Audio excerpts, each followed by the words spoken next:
하나님이 말씀하십니다. 오늘 하나님께서 우리에게 주시는 말씀 룻기 3장 우리 1절부터 9절까지의 말씀입니다. 룻기 3장 1절부터 우리 9절까지의 말씀을 제가 봉독합니다. 하나님의 말씀을 들으십시오. 룻의 시어머니 나오미가 그에게 이르되 내 딸아 내가 너를 위하여 안식할 곳을 구하여 너를 복되게 하여야 하지 않겠느냐. 내가 함께하던 하녀들을 둔 보아스는 우리의 친족이 아니냐. 보라 그가 오늘 밤에 타작마당에서 보리를 까불리라. 그런즉 너는 목욕하고 기름을 바르고 의복을 입고 타작마당에 내려가서 그 사람이 먹고 마시기를 다 하기까지는 그에게 보이지 말고 그가 누울 때에 너는 그가 눕는 곳을 알았다가 들어가서 그의 발치 이불을 들고 거기 누우라.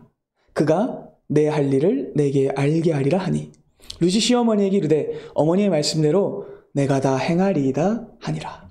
그가 타작마당으로 내려가서 시어머니의 명령대로 다 하니라. 보아스가 먹고 마시고 마음이 즐거워 가서 곡식단 더미의 끝에 눕는지라. 룻이 가만히 가서 그의 발치 이불을 들고 거기 누웠더라.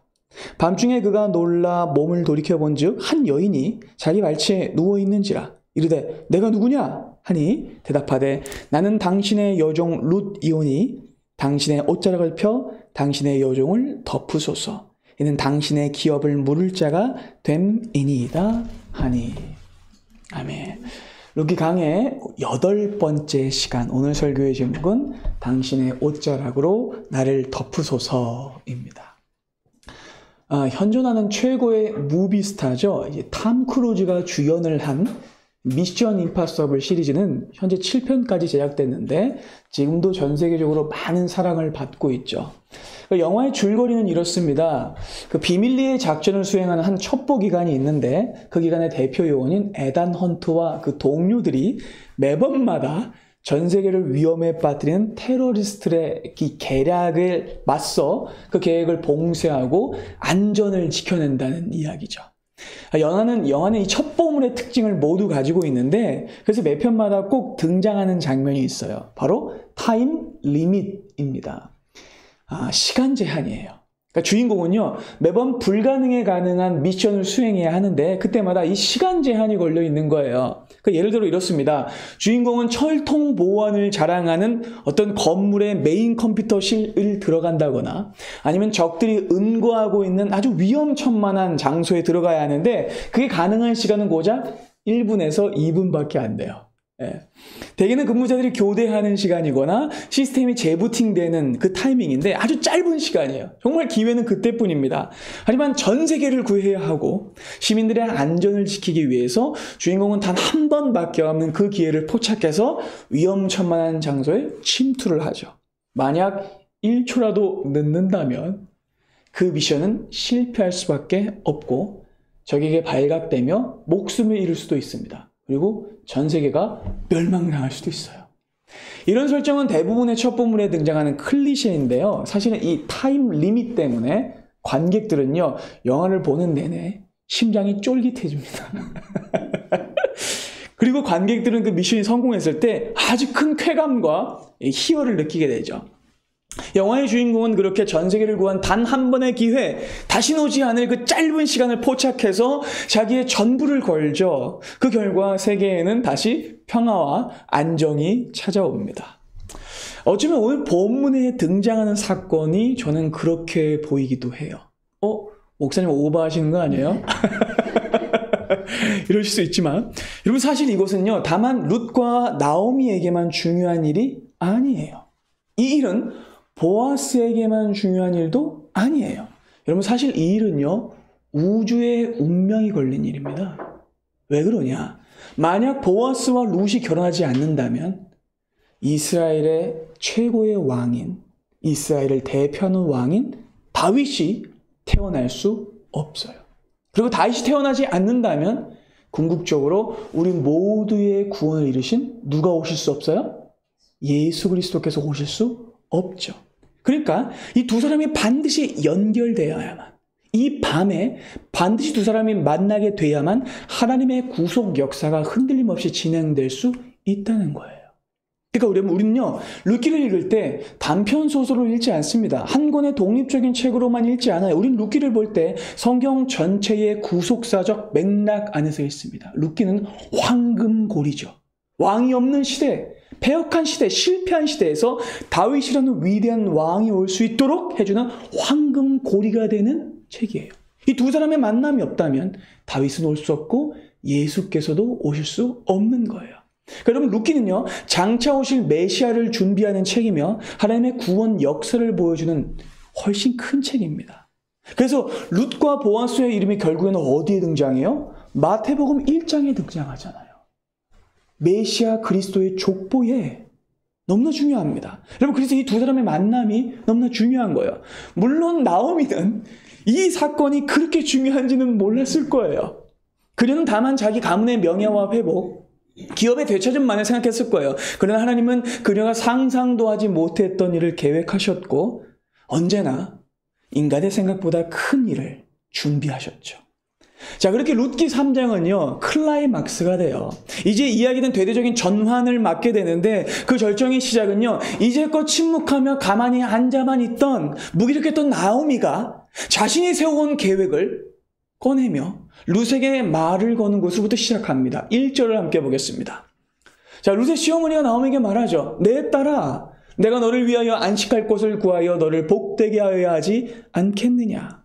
자, 처음 룻이 이 보아스의 밭에 가게 된 이후로 많은 시간이 지났어요. 어느덧 7주가량의 시간이 지났습니다. 이 기간 동안 룻은 보아스의 밭에서 곡식을 주었고 매일 넉넉한 양식을 얻었기 때문에 당장 먹을 것에 대한 걱정은 하지 않았어요. 하지만 이것만으로는 룻과 나오미의 삶의 진정한 문제가 해결될 수 없어요. 이것은 한시적인 체험일 뿐 근본적인 해결책이 아닙니다. 계속 이상만 주우며 살 수는 없는 일이죠. 정말 큰 위기는 무엇이냐면 이제 추수가 끝나간다는 이야기예요. 끝나가기 때문이에요. 오늘 밤이 지나면 추수가 끝나고 내일부터는 길고 긴 농한기가 시작됩니다. 자, 여러분, 농한기가 시작되면 곡식을 많이 가지고 있는 사람, 자기 밭이 있는 사람, 사랑하는 가족들이 있는 사람은요, 얼마든지 살아갈 수 있어요. 그러나 곡식을 구걸해야 하는 사람, 이삭을 주어야 하는 사람, 자기 밭이 없는 사람, 그리고 과부 둘밖에 없는 가정은 엄청난 고통의 터널을 지나가야 하죠. 몇 달은 양식 없이 지낼 수도 있고 어쩌면 다시 추수기가 올 때까지 쫄쫄 굶다가 죽을지도 모를 일입니다. 그러니까 여러분, 지금은요, 장기적인 계획과 영구적인 방안을 마련하지 않으면 안 된다는 거예요. 계속 이렇게 살 수는 없죠. 그렇기 때문에 나오미는요, 이제 팔을 걷어붙이고 지금껏 자기가 준비해온 일을 룻에게 말합니다. 자, 반복해서 말하지만 고대 사회에서 과부는요, 사회에서 가장 취약한 약체 계층이었어요. 과부는요, 남편이 없고 보호자가 없었기 때문에 고대 사회의 불량배들이나 악한 남성들에게 험한 꼴을 당하고 심지어는요, 죽임을 당해도 누구도 보호해주지 못하는 존재들이었어요. 그래서 나오미가 베들레헴에 혼자 돌아오려고 했던 거예요. 자기는 늙어서 괜찮지만 연고도 없는 두 명의 젊은 며느리를 데리고 왔다가 자신이 그들을 보호해주지 못하게 되면 더 위험한 지경에 이를 수 있기 때문이죠. 그래서 나오미는 한사코 거절하면서 제발 너희들의 어머니 집으로 돌아가 라고 말했어요. 근데 놀라운 것은요, 1장까지만 해도 이렇게 자기는 책임이 없다고, 자기는 능력이 없다고, 나는 가망이 없다고 말하면서 자꾸만 그들을 떠밀었던 나오미가 그때와는 완전히 달라진 목소리와 태도와 자세로 룻에게 이런 말을 하고 있다는 거예요. 내 딸아, 내가 책임져 주겠다. 내가 너희가 앞으로 안식을 얻을 수 있도록, 복을 얻을 수 있도록 해주겠다 라고 말한다는 거예요. 여러분, 놀라운 변화입니다. 지금까지 나오미는요, 뭔가 주도적으로 한 적이 없어요. 그는 고향으로 돌아온 뒤에도 무기력히 앉아 있었고 룻이 이삭을 죽으러 간다고 말할 때에도 그냥 가만히 있을 뿐이었어요. 낙담과 절망에 빠져 있었고 그녀는 죽은 사람처럼 지낼 뿐이었죠. 근데 그랬던 나오미가 지금은 전혀 다른 사람이 되어 있어요. 심지어 나오미는요, 엄청나게 대담한 일을 벌입니다. 구체적인 이야기를 들어보면요, 정말 어머니가 계획한 거 맞아? 라는 생각이 들 정도예요. 그녀는 룻의 결혼을 위한 계획을 꺼내놓고 있는데 나오미는 이제 진짜 어머니 노릇을 합니다. 그녀의 어머니예요. 여러분, 그 이유는 무엇일까요? 그 이유는 나오미가 하나님의 보이지 않는 손길을 봤기 때문입니다. 다시 말해서 하나님의 섭리를 봤다는 거예요. 나오미가 적극적으로 나서게 된 이유는 호구 하나 물었기 때문이 아니에요. 나오미가 적극적으로 나서고 있는 이유는 인생 역전의 찬스를 잡았기 때문이 아닙니다. 나오미가 룻을 위해 계획을 세우게 된 이유는 그녀가 하나님의 역사를 목격했기 때문이에요. 무엇보다 나오미는요, 기업 물을 자의 이름을 들었을 때 깨어났어요. 다만 가까운 친족일 뿐 아니라 자기 가문의 기업을 물을 수 있는 자, 잃어버린 유산을 되찾아 줄 자, 실패와 텅빈과 상실로 무너져버린 다시 자기의 삶을 회복시켜줄 수 있는 사람의 이름을 들었을 때 나오미는 감았던 눈이 뜨여졌어요. 나오미 확신은요, 눈먼 확신이 아니었습니다. 그것은 하나님의 섭리에 기반한 것이었고, 특별히 보아스가 룻에게 친절을 베풀었던 말을 들었을 때 그녀는 그걸 깨닫게 됐어요. 여러분, 베들레헴에 밭을 가진 사람이 얼마나 많아요. 그렇죠? 그리고 대부분의 땅 주인은요, 탐욕스럽고 오만하며 착취적이고 무례했을 거예요. 왜? 당시가 사사시대였으니까. 그들이 살던 시기는요, 사사시대였기 때문에 고결하고 덕스러운 땅 주인은요, 찾아보기가 힘들었습니다. 그런데 정의와 헤세드가 실종된 그 베들레헴의 수많은 밭 중에 룻이 우연히 가게 된 밭이 보아스의 밭이었고, 그 보아스가 마침 그 자리에 왔고, 그가 룻에게 엄청난 헤세드를 베풀었다는 그 소식에 나오미는 깨닫게 된 거죠. 아, 이것은 하나님이 보아스를 통해 우리 가문을 회복시키시려는 것이구나. 깨달았던 겁니다. 그래서 그 하나님의 섭리를 그녀는 캐치했기 때문에 이 일생일대의 계획을 세우게 된 거예요. 아마 그녀는 처음 룻이 보아스의 밭에 갔다 온 그날부터 깊이 생각했을 거예요. 그리고 점점 기도하면서 때를 기다렸을 겁니다. 우리는 여기서 아주 소중한 깨달음을 얻게 되는데, 그것은 무엇이냐면 하나님의 섭리를 믿는 사람은요, 다만 그냥 섭리만 믿는 것이 아니라 구체적인 계획을 세운다는 겁니다. 하나님을 믿는다는 것은요, 가만히 앉아서 마치 토끼가 그 버드나무 밑에 머리 박고 죽었다는 것 때문에 이렇게 가만히 있으면 토끼가 와서 머리 박고 죽는구나 라고 기다리는 사람처럼 가만히 있는 것이 아닙니다. 하나님을 믿는다는 것은 나의 삶에 역사하신 하나님의 섭리를 포착하여 하나님의 인도하심을 기다리며 하나님의 뜻을 따라 계획하는 자입니다. 그리고 우리는 이 장면을 통해서 하나님의 섭리와 인간의 계획이 아름답게 조화되는 모습을 보게 돼요. 정말 그렇죠, 여러분. 사도 바울을 우리가 늘 생각해 보게 됩니다. 사도 바울은요, 아무렇게나 앉아서 하나님이 선교 여행을 이끌어 가시겠지 하지 않았어요. 그는요, 발길이 이끄는 대로 정처 없이 따라가지 않았어요. 침 뱉어가지고 오늘은 동쪽이다 이렇게 가지 않았어요.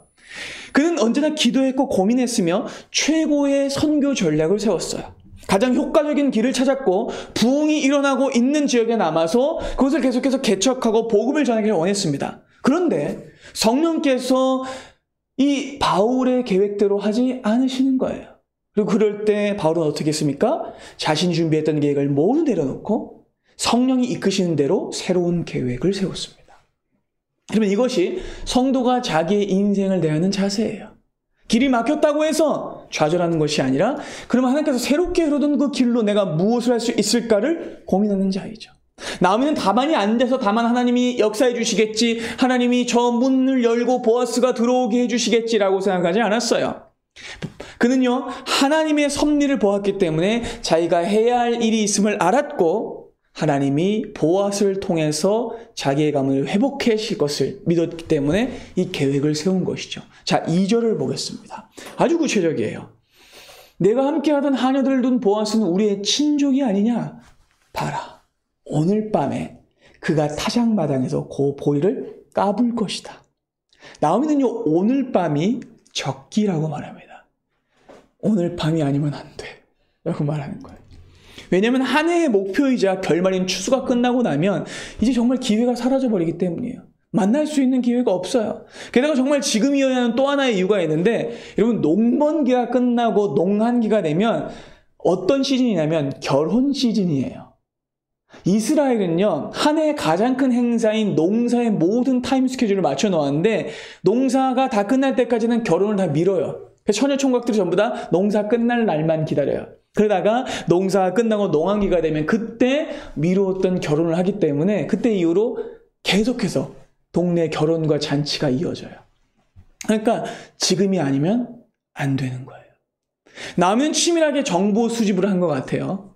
보아스가 추수 마지막 날이 되면 타작마당에서 보리를 다 털고 혼자만 거기서 잠을 자는 습관이 있다는 거를 첩보를 입수를 한 거죠. 그리고는 룻이 그 밤에 타작마당에서 혼자 잠들어 있는 보아스를 찾아가게 합니다. 하지만 아무런 준비 없이 찾아가는 건 안 되죠. 자, 3절부터 봅니다. 자, 어떻게 가야 합니까? 너는 목욕을 하고. 자, 당시에는 자주 목욕을 하지 못했죠? 그렇죠?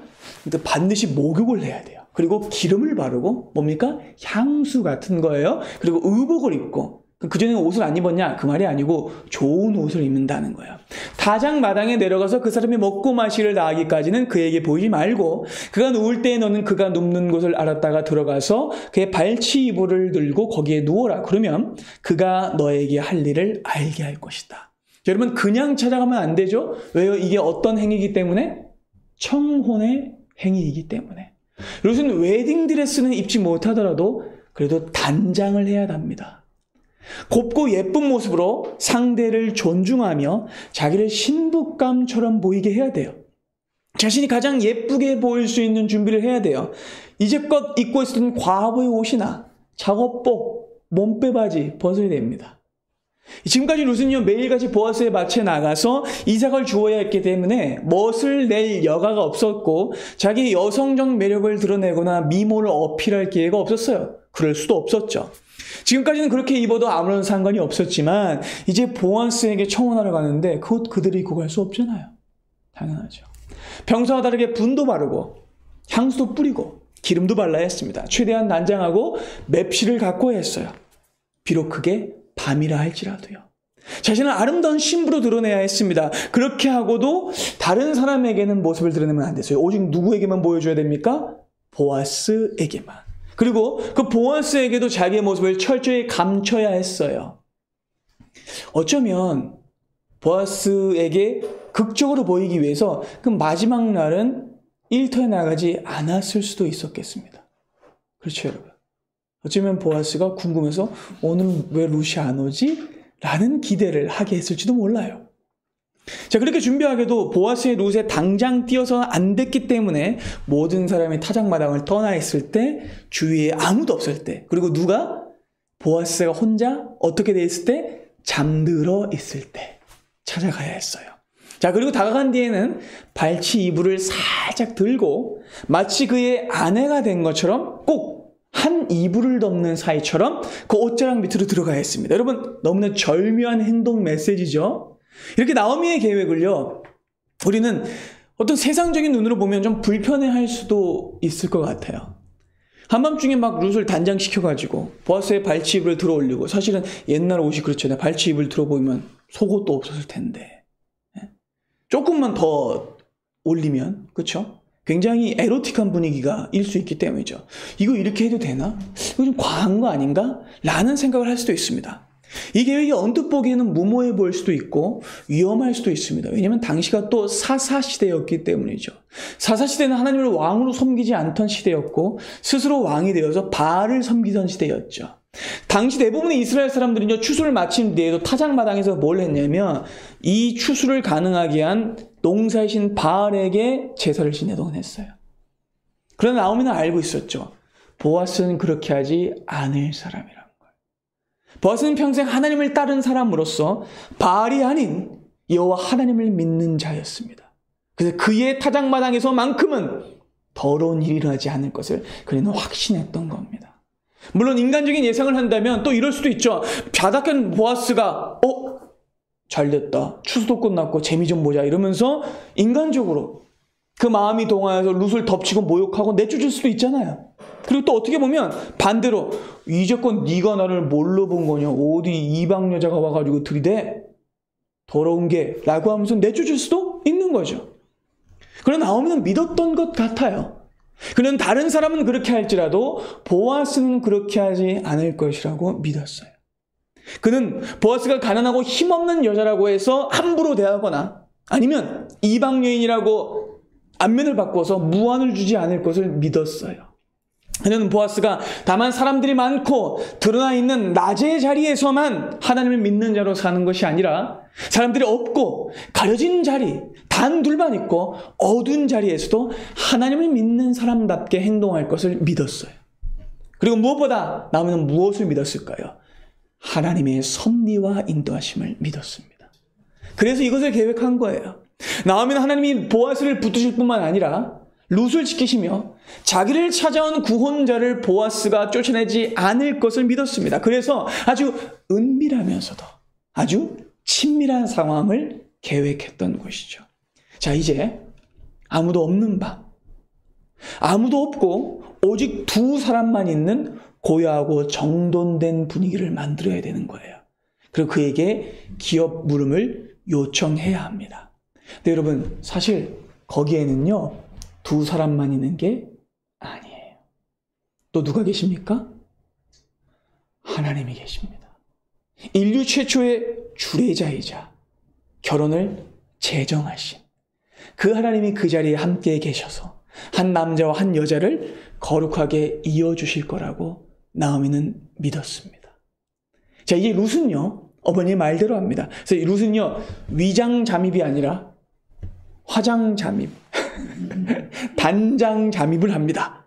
자, 이제 룻은요, 보아스의 밭이 아니라 보아스의 타작마당으로 직행합니다. 그리고 이번에 찾아가는 이유는 식량 때문이 아니에요. 이제 그녀는요, 안식을 위해 보아스를 찾아갑니다. 그리고 밤이 되죠. 자, 7절 봅니다. 보아스가 먹고 마시고 마음이 즐거워 가서 곡식단 더미 끝에 누웠습니다. 그 룻이 그것을 포착하자 가만히 가서 그의 발치불을 들고 거기 눕습니다. 자, 룻은 아마 숨소리도 내지 않고 까치발을 든 채로 보아스에게 살금살금 다가갔을 거예요. 얼마나 떨렸을까요? 막 가슴이 떨려가고 심장이 막 목구멍으로 튀어나올 것 같았을지도 몰라요. 그리고 우리는 이 장면을 통해서 하나님의 타이밍을 기대하게 돼요. 그리고 왜냐면 사실 이런 일에서 제일 중요한 게 뭐예요? 처음부터 얘기했듯이 타이밍이 진짜 중요하죠. 타임 리밋.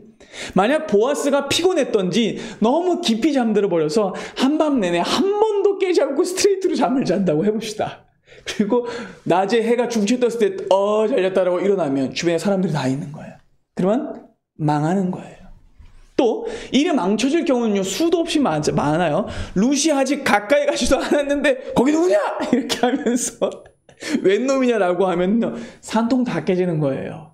가까이 가서 부드럽고 아주 자연스러운 분위기가 되어야 하는데 경계를 하게 되면 위험하게 되는, 그럼 무궁화 꽃이 피었습니다가 안 되는 거예요. 자, 또 문제는 룻에게도 일어날 수 있어요. 만약 룻이 단장하느라 지쳐서 이제 마스카라 올리다가 지쳐가지고 그날 피곤해서 먼저 골아 떨어진 거예요. 그리고 밤새 잠을 잔다고 칩시다. 그리고 만약에 룻이 보아스보다 더 크게 코를 골았다고 칩시다. 그러면 망하는 거예요. 보아스가 아니 이거 무슨 소리야? 은 탱크 소리야? 적들이 쳐들어왔나? 그러면서 다 깬다면 무드가 왕장창 깨지는 거예요. 그리고 만약 인기척에 깬 보아스가 놀라가지고 이게 뭐야? 들짐승인 줄 알고 룻을 걷어차본다고 하세요. 해보죠. 그리고 룻이 코라도 깨져봅시다. 그렇게 되면 또 망하는 거예요. 그러니까 여러분, 이 장면 제가 무슨 얘기를 하는지 알겠죠? 정말 이 장면이 지금 무슨 이야기를 하고 있는 거냐면, 하나님이 주선해 주시지 않는다면, 하나님이 타이밍을 정해 주시지 않는다면, 하나님이 설계해 주시지 않는다면 두 사람의 혼인 약속은 일어날 수 없다는 거예요. 근데 여러분, 혹시 이 장면을 보면서 좀 떠오르는 장면 없으세요? 이 장면을 볼 때에 저는 창세기 2장이 떠올랐습니다. 아담을 깊이 잠들게 하시고 하나님이 그의 갈빗대 하나를 취해서 하와를 창조하셨죠. 아담은 하나님께서 자기의 갈빗뼈를 적출하시는 것도 모르고 깊이 잤습니다. 그리고는 아무것도 모르던 아담이 고나게 잠들었다가 일어났을 때 그는 가장 완벽한 타이밍에 자기의 짝인 신부를 보게 됩니다. 그래서 뭐라고 말해요? 당신 나의 뼈 중에 뼈요, 살 중에 살이라. 그리고 오늘의 장면은 꼭 이 창세기 2장의 아름다운 장면을 떠올리게 해요. 하나님이 이 일을 그의 손으로 내신 것을 우리는 깨닫게 됩니다. 자, 조마조마 떨리면서도 감동이 되는 시점이죠. 자, 시간이 얼마나 흘렀는지는 몰라요. 보아스가 내리 3시간을 잤는지 아니면 룻이 발밑에 누운 지 얼마 되지 않아서 금방 깼는지 알 수는 없지만 가장 알맞은 타임에 그가 깨어났던 건 분명합니다. 자, 밤중에 인기척이 있고 좋은 기름 냄새가 저 밑에서 뭔가 올라 내려오고 발 아래 따뜻한 뭔가가 있는 듯 할 때 보아스는 잠에서 깹니다. 8절을 보시죠. 밤중에 그가 놀라 몸을 돌이켜본 적 한 여인이 자기 발치에 누워있는 거예요. 자, 보아스는 어떻게 반응할까요? 자, 9절 봅니다. 이르되 네가 누구냐? 라고 하니 대답하되 나는 당신의 여종 룻이오니 당신의 옷자락을 펴 당신의 여종을 덮으소서. 이는 당신이 기업을 물을 자가 됨이니이다. 여러분, 이 질문에 대한 답은요 3개의 문장으로 이루어져 있는데, 첫째, 나는 당신의 여종 룻입니다. 당신의 옷자락을 펴 당신의 여종을 덮어주십시오. 왜냐하면 당신은 기업 물을 자가 되기 때문입니다. 여러분, 놀랍게도 이 3가지 문장은요 룻과 보아스의 관계를 중심으로 하고 있는데, 처음에는 그녀는 어떤 존재였을 뿐이에요? 여종에 불과했을 뿐이었죠. 그런데 룻은요 2번째 문장의 말을 통해서 단순한 여종이 아니라 이제 당신의 아내가 되길 원한다고 말합니다. 당신의 옷자락을 펴서 나를 덮어달라고 말합니다. 그 당신과 한 이불을 덮는 사람이 되고 싶다라고 말하는 거죠. 그리고 마지막으로 룻은요 가장 중요한 말입니다. 보아스가 이 요청을 들어주어야 하는 이유를 말합니다. 그 이유가 뭡니까? 보아스가 룻의 기업 물을 자가 되기 때문입니다.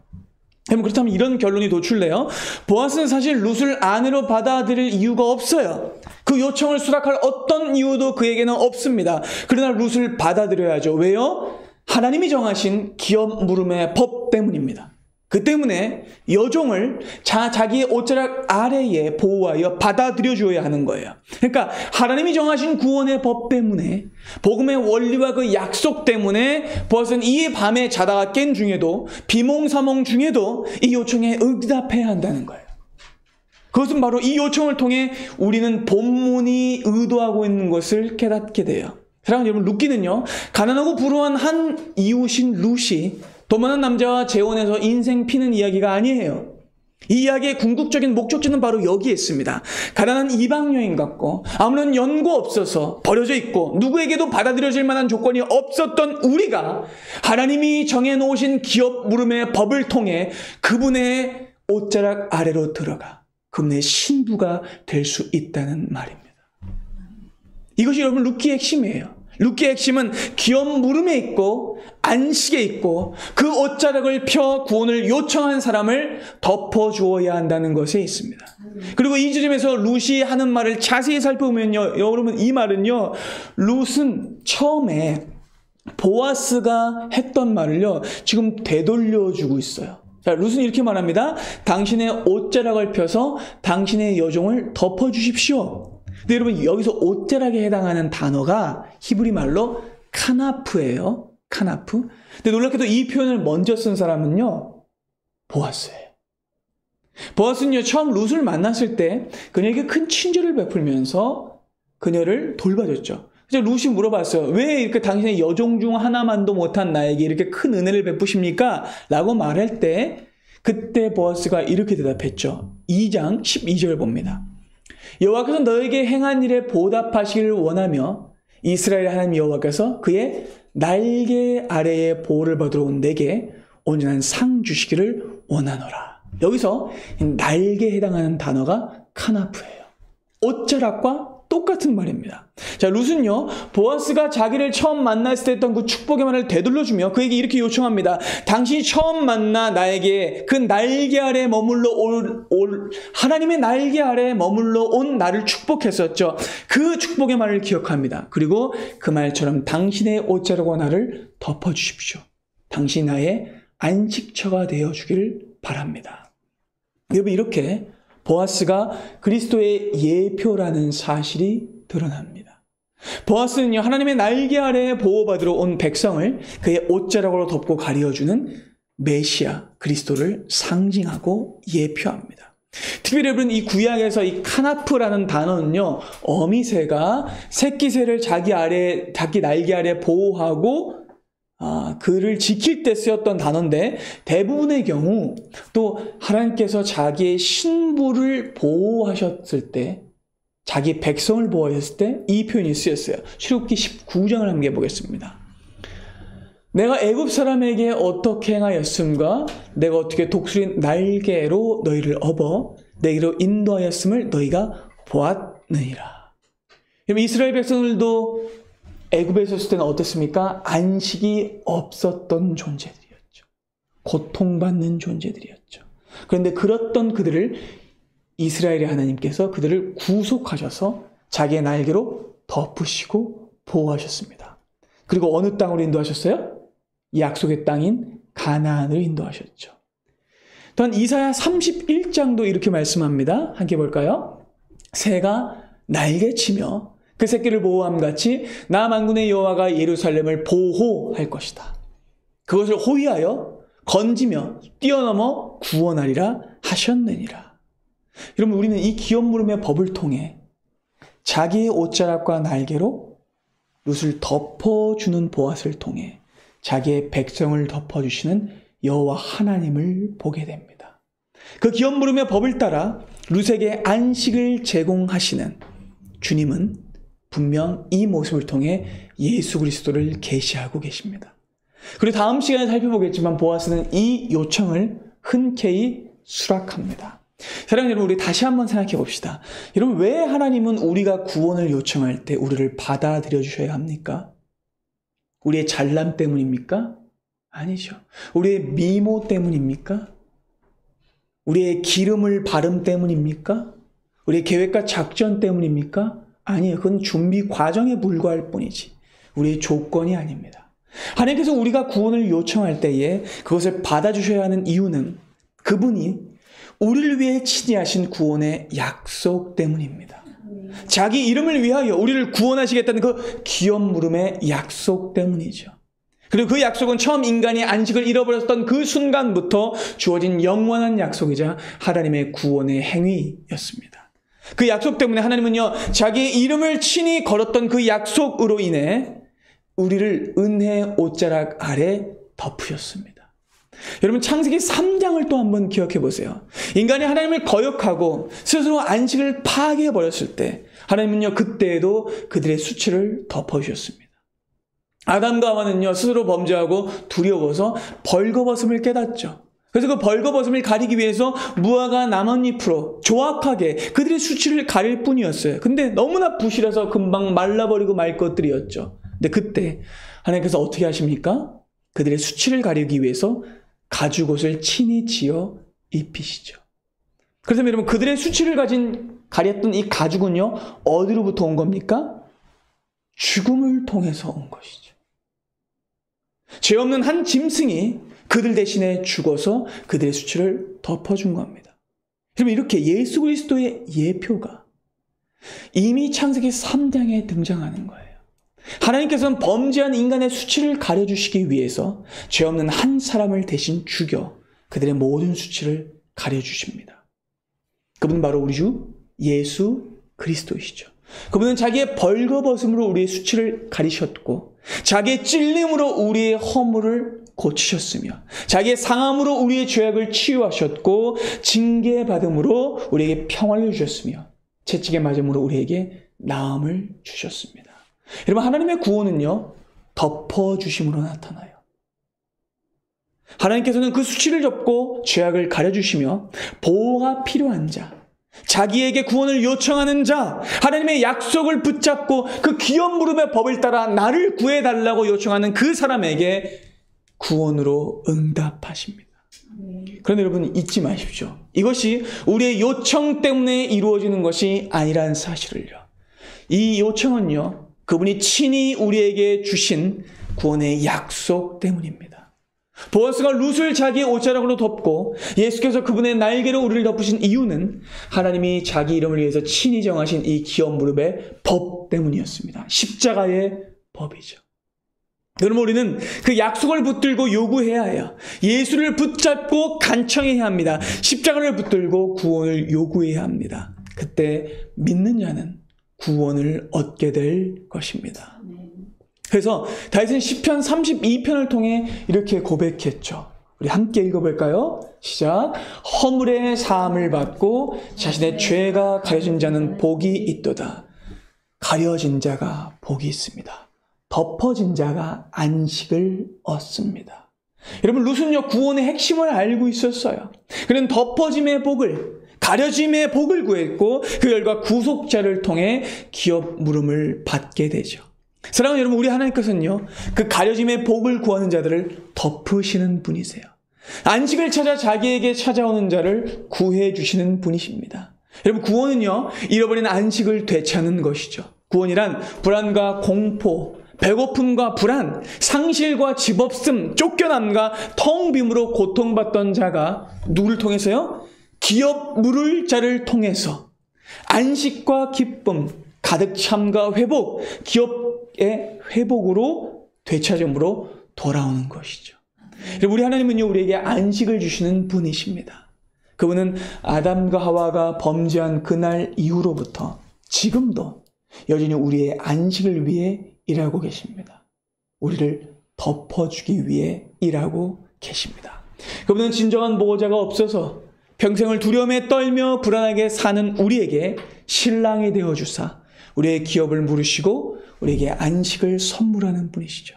그래서 사랑하는 여러분, 여러분들의 기업 물을 자 되신 예수 그리스도에게 여러분들도 구원을 요청하십시오.